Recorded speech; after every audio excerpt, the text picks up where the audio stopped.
Baik, bismillahirrahmanirrahim. Assalamualaikum warahmatullahi wabarakatuh. Apa kabar teman-teman sekalian? Jumpa lagi bersama saya Ivan. Pada video kali ini kita akan membahas secara singkat mengenai perkembangan teori atom. Terusus kita akan mengkaji beberapa model-model atom, yakni model atom yang dikembangkan oleh Thomson, ada Rutherford, dan juga Bohr. Oke, kalau begitu langsung saja kita masuk ke materinya.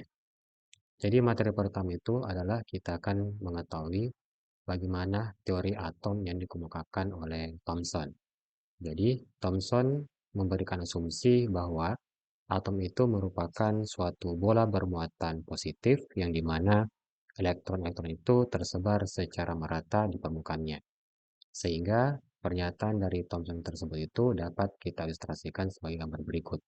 Jadi ada suatu bola besar yang bermuatan positif yang dimana itu di permukaannya itu tersebar secara acak muatan-muatan negatif. Nah, model atom Thomson juga ini itu biasa kita sebut sebagai model puding atau juga model semangka. Oke. Kemudian adapun beberapa kelemahan yang diperoleh berdasarkan teori model atom Thomson ini adalah yakni sebuah teori yang dikemukakan oleh penemu model atom selanjutnya, yakni adalah Rutherford. Jadi Rutherford itu istilahnya dia ingin menguji apakah pernyataan yang dikemukakan oleh Thomson itu benar atau tidak. Jadi dia melakukan eksperimen sebagai berikut. Jadi terdapat suatu sumber, oke, partikel alfa yang berat, kemudian ditembakkan pada suatu target yang merupakan lapisan tipis emas. Nah, apabila teori Thomson benar terkait tentang model atom, maka otomatis semua partikel alfa yang ditembakkan ke target maka akan terpantul sepenuhnya berbalik 180 derajat atau terpantul kembali. Kenapa? Karena kan inti atomnya kan yaitu muatan bola-bola muatan positif. Nah, apabila ditembakkan oleh partikel alfa yang muatan positif, maka otomatis dia akan terpantul sepenuhnya 180 derajat. Tetapi nyatanya itu seperti yang kita lihat pada layar ini itu ternyata terdapat berkas-berkas partikel alfa di segala arah. Jadi ada yang tembus, malah tidak terpantulkan, kemudian ada terdefleksikan atau terbelokkan, lalu ada terpantulkan sebesar 180 derajat. Nah, oleh karena itu hasil yang diperoleh dari Rutherford ini otomatis menggugurkan teori yang diusulkan oleh Thomson, yakni atom merupakan suatu bola muatan positif yang dimana di permukaannya tersebar elektron yang bermuatan negatif secara merata dan acak. Olehnya, di sini Rutherford mengungkapkan pendapatnya yakni atom itu merupakan terdiri atas inti yang bermuatan positif dan elektron-elektron berputar mengelilingi inti tersebut. Nah, apabila kita ilustrasikan pernyataan dari Rutherford ini, maka akan kita peroleh gambaran kira-kira seperti ini.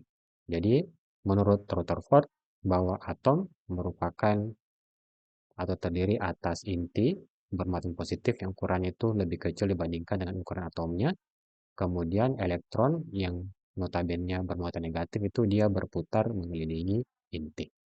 Oke, jadi ketika partikel alfa datang, dia menumbuk inti atom, maka dia akan terpantul sepenuhnya. Namun apabila dia masuk atau berada di antara atom, maaf, antara inti atom dan elektron, maka dia akan terus menembus atau dia juga bisa terbelokkan atau terdefleksikan apabila berada pada jarak yang sangat dekat dengan elektron. Oke. Atau juga dia bisa mengalami penyimpangan karena partikel alfanya itu dia terlalu dekat dengan intinya. Karena partikel alfa itu bermuatan positif, dia bertemu dengan muatan positif, maka dia akan saling tolak-menolak. Maka otomatis dia akan mengalami penyimpangan. Oke? Nah, sehingga berdasarkan teori atom Rutherford ini ternyata masih terdapat beberapa kelemahan. Kelemahan yang pertama itu bahwa teori Rutherford itu dia tidak mampu menjelaskan fenomena emisi frekuensi karakteristik khususnya radiasi elektromagnetik dari atom karena berdasarkan hasil eksperimen atom-atom itu dia ternyata mengemisikan radiasi dengan frekuensi karakteristik tertentu. Nah, hal ini yang tidak bisa dikemukakan oleh Rutherford dengan baik. Adapun kelemahan yang kedua yakni seperti yang kita ketahui dalam teori klasik bahwa apabila elektron dia berputar kan dia mengemisikan radiasi. Terus dia juga mendapatkan percepatan sentripetal. Nah, akibat dari emisi tersebut, maka otomatis radiusnya atau jari-jari antara inti atom dan elektron itu dia akan semakin berkurang. Nah, nyatanya kan dia tidak seperti itu, tapi elektron dia dalam satu kondisi tertentu dia stabil posisinya, dan pada suatu kondisi tertentu dia juga bisa mengemisikan dan meradiasikan frekuensi karakteristik. Atau dengan kata lain, bahwa model Rutherford ini itu tidak mampu menjelaskan fenomena berkurangnya lintasan radius elektron akibat adanya emisi radiasi elektromagnetik dari atom tersebut. Oleh karena itu, di sini muncullah model yang baru, yakni dikemukakan oleh atom Bohr. Jadi atom Bohr itu merumuskan tiga buah postulat dengan maksud menyempurnakan model yang ditemukan oleh Rutherford sebelumnya. Oke, yakni postulat yang pertama, ketika elektron itu berputar mengelilingi inti, maka terdapat keseimbangan antara gaya sentripetal dan gaya elektrostatiknya atau gaya Coulomb. Dan kan untuk postulat kedua, ketika elektron berputar mengelilingi inti, maka ia memiliki nilai momentum sudut L yang besarnya itu merupakan kelipatan bulat dari konstanta Planck dibagi dengan 2pi.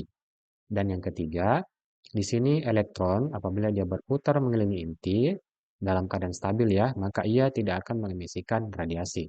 Tetapi elektron baru mengemisikan radiasi pada saat dia melakukan transisi ke kulit yang lebih rendah ataupun ke kulit yang lebih tinggi. Nah, akibat dari postulat pertama dan kedua ini, maka diperoleh dua buah persamaan berikut. Ini untuk konsekuensi dari postulat pertama, oke, sedangkan ini sebagai konsekuensi dari postulat yang kedua. Kemudian, berdasarkan teori-teori yang dikemukakan oleh Bohr, maka didapat beberapa besar-besaran, yakni kita bisa menentukan jejaring lintasan Bohr dengan menggunakan persamaan berikut. Tentu juga kita temukan beberapa persamaan lain, namun sebelum itu, N ini merupakan lintasan keberapa, sedangkan Z itu merupakan nomor atomnya. Oke, perlu diketahui bahwa jejaring lintasan Bohr ini dia dalam satuan Armstrong atau 10 pangkat minus 10 meter. Kemudian kita juga bisa menemukan kecepatan elektron pada lintasan ke N, lalu bisa menentukan frekuensi elektron pada lintasan ke N, kemudian kita juga bisa menemukan energi elektron pada lintasan ke N. Di sini ada tanda negatif ya, yang menandakan bahwa diperlukan energi sebesar angka tersebut untuk melepaskan elektron dari kulitnya. Lebih lanjut, di tengah kesempurnaan atau keberhasilan dikemukakan oleh teori atom Bohr ini, ternyata masih didapatkan juga beberapa kelemahan. Yakni yang pertama itu Bohr dia tidak mampu menjelaskan spektrum atom hidrogen dan atom helium dengan baik yang ditandai dengan nanti pembahasan tentang deret Lyman, Pascal, dan sebagainya. Kemudian yang kedua itu dia tidak mampu menjelaskan terpecahnya spektrum garis ketika berada di dalam medan magnet atau efek Zeeman dan ketika berada di medan listrik atau Stark effect. Dan yang ketiga, atom Bohr ini dia melanggar ketidakpastian Heisenberg yang mengatakan bahwa kita tidak bisa menentukan posisi dan momentum partikel atau elektron secara bersamaan. Tetapi Bohr itu dia bisa mendefinisikan dengan pasti. Nah, itu tidak boleh. Oke. Baik, sekarang kita masuk ke contoh soalnya. Jadi misalkan tentukan besar momentum suatu elektron L yang memiliki energi sebesar minus 3,4 elektron volt pada atom hidrogen. Pada soal ini kita diberikan informasi mengenai energinya, oke, sebesar minus 3,4 elektron volt. Oleh karena itu kita pasang persamaan energi, En sama dengan minus 13,6 Z kuadrat dibagi N kuadrat.